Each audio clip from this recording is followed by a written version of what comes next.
Charles Camosy has thought a lot about this over a long time. He's the author of Losing Our Dignity, Charles Camosy has thought a lot about this over a long time. He's the author of Losing Our Dignity, How Secularized Medicine is Undermining Fundamental Human Equality. He's also professor at Creighton School of Medicine. He joins us tonight. Professor, thanks so much for coming on. I know that you were the first person we thought of when we saw this piece. Are we overstating what's happening here?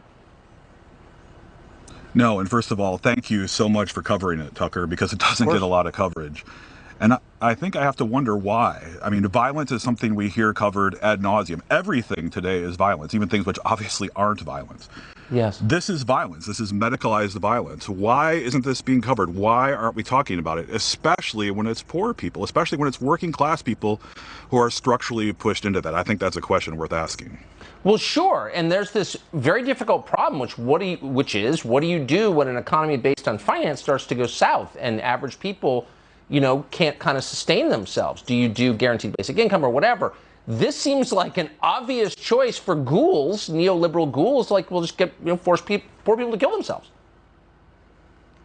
And how many times have we heard from Canada about their healthcare system, their social care system, talking down to us about so many things? And now it's come home to roost. Canada's policies are seen for what they are. And Canada has their own problems. We need to learn from this. We need to say, look, what's happening to our poor people, to our disabled people? The dementia population, Tucker, which we talked about the early part of the pandemic, is set to double in the next 20 years. It's going to triple in the next 30 years. What are we going to do? Are we going to put the resources into care for them? If we don't, I really only see two options, so-called robot care or straight up no chaser euthanasia. Yeah. So why don't politicians just say out loud now? I mean, so many things we're seeing now we couldn't have imagined 10 years ago or 5 years ago even, and now they're commonplace. That's right. Killing yourself is not liberation. It's really sad. You shouldn't be forced to do it. Like, why does nobody say that?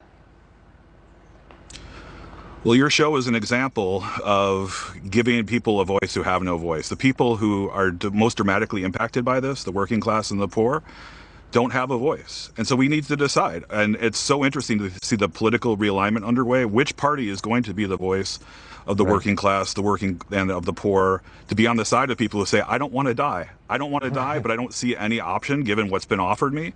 That's just diabolical. It is diabolical is the word for it. And you've been writing about this for so long. And thank you for doing that. Professor, great to see you.